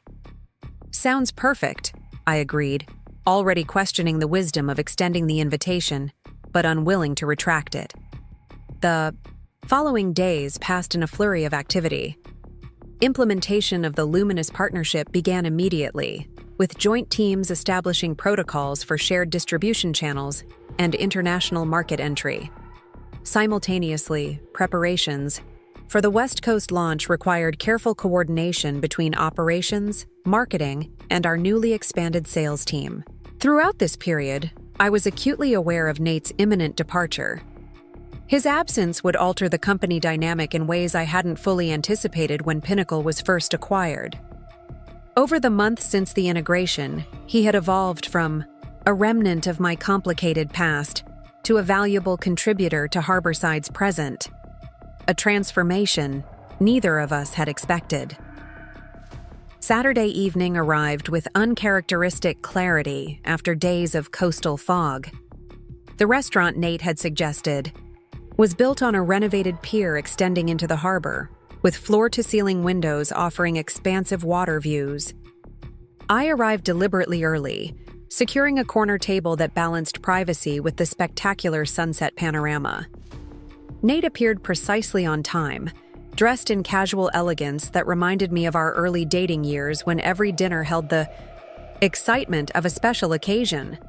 The observation was disconcerting, a reminder of the complex history that existed beneath our carefully maintained professional rapport. "This place is impressive," I commented as he settled across from me. "Great choice. It opened while we were negotiating the Pinnacle acquisition," he explained.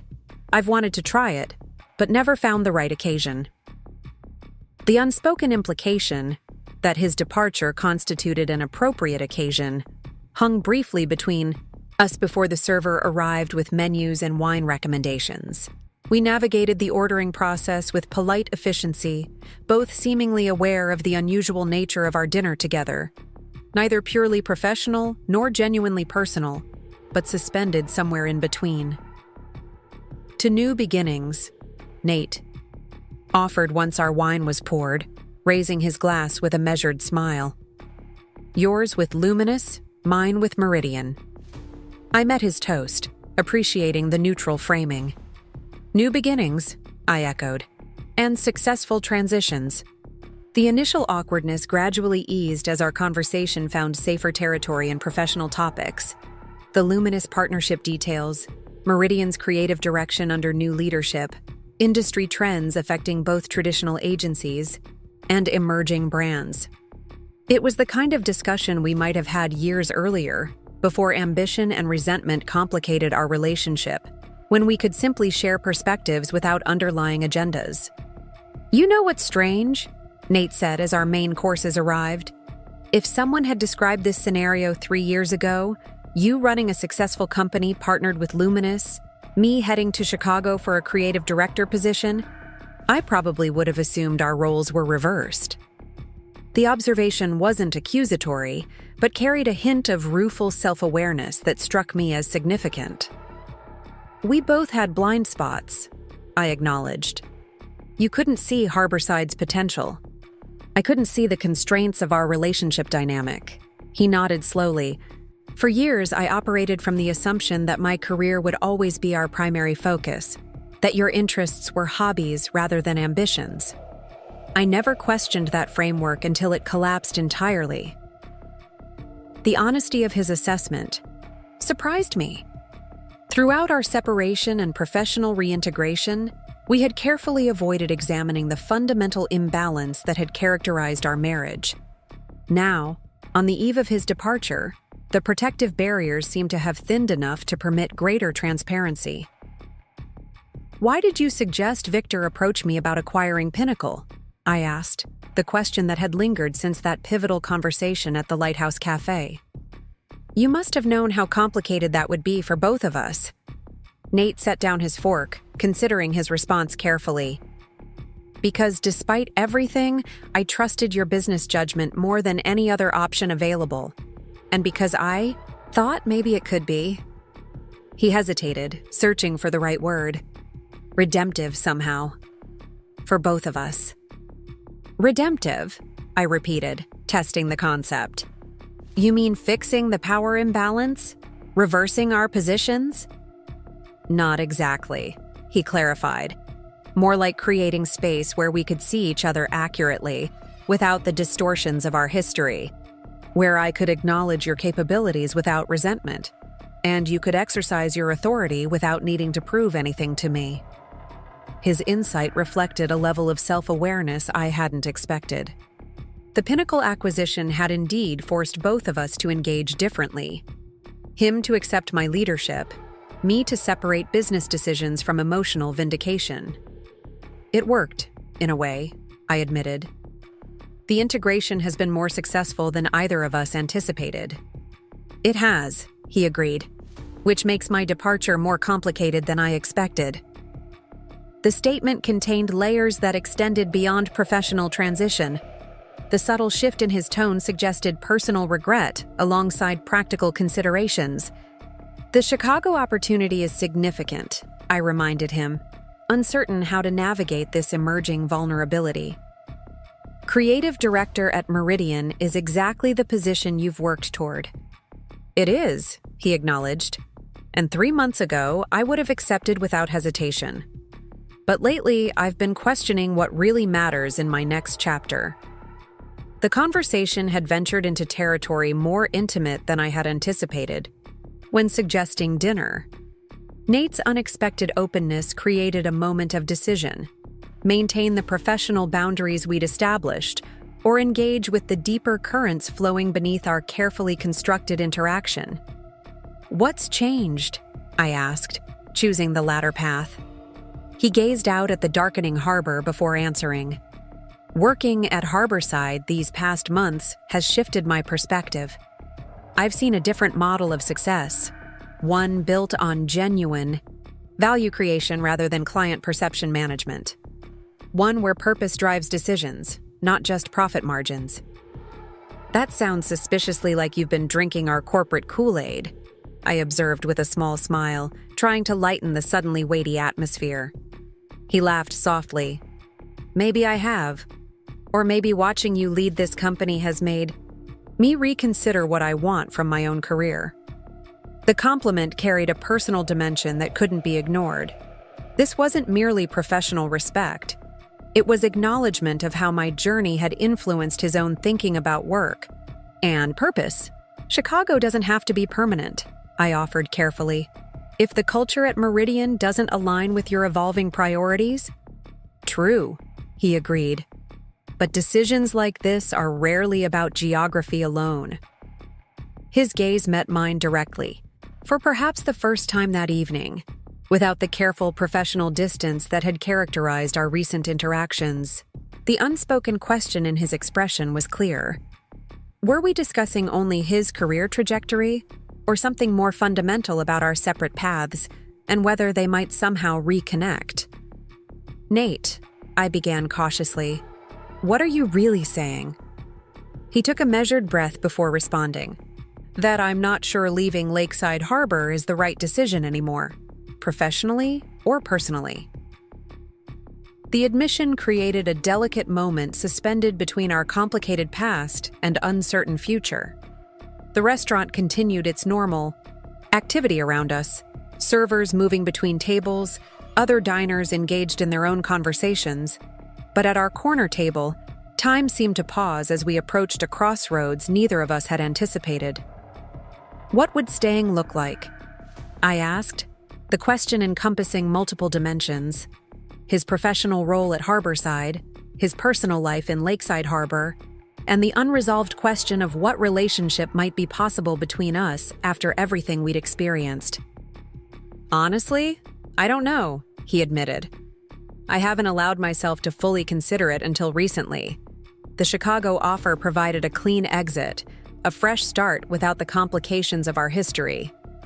And now I'm wondering if running from complications is really the answer," he said quietly, "or if there's something to be gained by facing them directly." The conversation had traversed beyond professional courtesy into territory neither of us had planned to explore. As the server cleared our plates and offered dessert options, we both seized the momentary interruption to gather our thoughts, to consider the implications of continuing down this unexpectedly revealing path. What had begun as a collegial farewell dinner had evolved into something far more consequential, a potential inflection point that might influence not just Nate's career decision, but the unfinished narrative between us.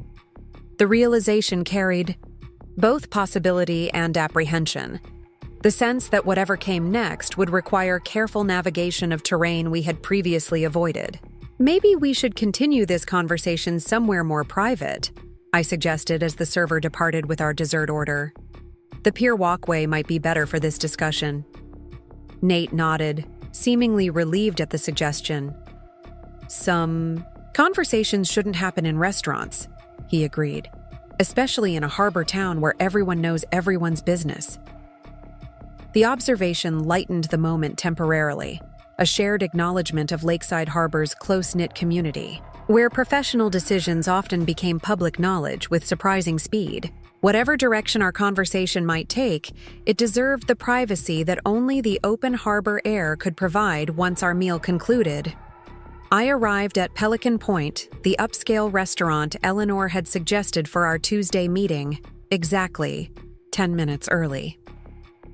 The maitre d' escorted me to a private dining alcove overlooking the harbor, the space sheltered from the main dining area while offering spectacular sunset views across the water. "Ms. Winters requested this specific table," he explained, pulling out my chair. "She mentioned you might appreciate the harbor perspective." The thoughtful selection suggested Eleanor had researched more than just Harborside's business metrics.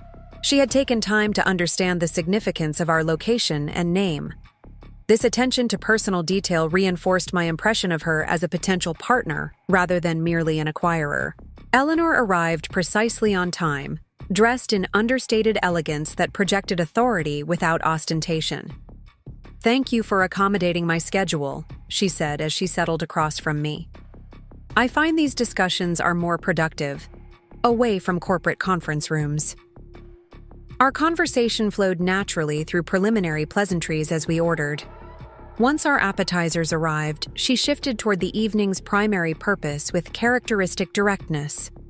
"Our legal teams have made remarkable progress on the partnership framework," she observed, "but implementation success will depend on intangible factors beyond contractual language.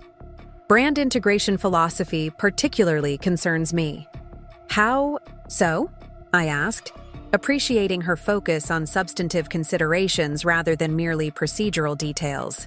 "Luminous has acquired companies whose value subsequently diminished because we imposed standardized procedures that undermined their distinctive qualities," she explained candidly. "I'm determined not to repeat that pattern with Harborside. Your brand authenticity is precisely what attracted our interest.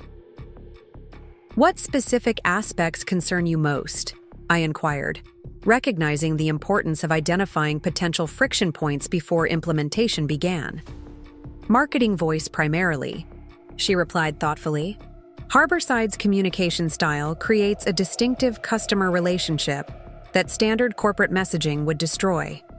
Yet maintaining completely separate approaches creates inefficiency and potential market confusion. Perhaps the solution isn't standardization or separation, I suggested, but rather deliberate differentiation within a coherent framework. Luminous brands could maintain distinctive voices while sharing underlying values, authenticity expressed through different personalities rather than uniform corporate language. Eleanor's expression registered genuine interest. That's precisely the kind of innovative thinking that made partnership more attractive than acquisition, she noted. Applying that approach would require significant marketing infrastructure, adjustments, but potentially create competitive advantage across our entire portfolio. Our discussion expanded into detailed exploration of practical implementation strategies, how multiple brand voices might operate within shared communication infrastructure, what governance mechanisms could protect distinctive qualities while ensuring coherent market presence. I'm impressed by your balanced perspective, Eleanor commented as our main courses arrived.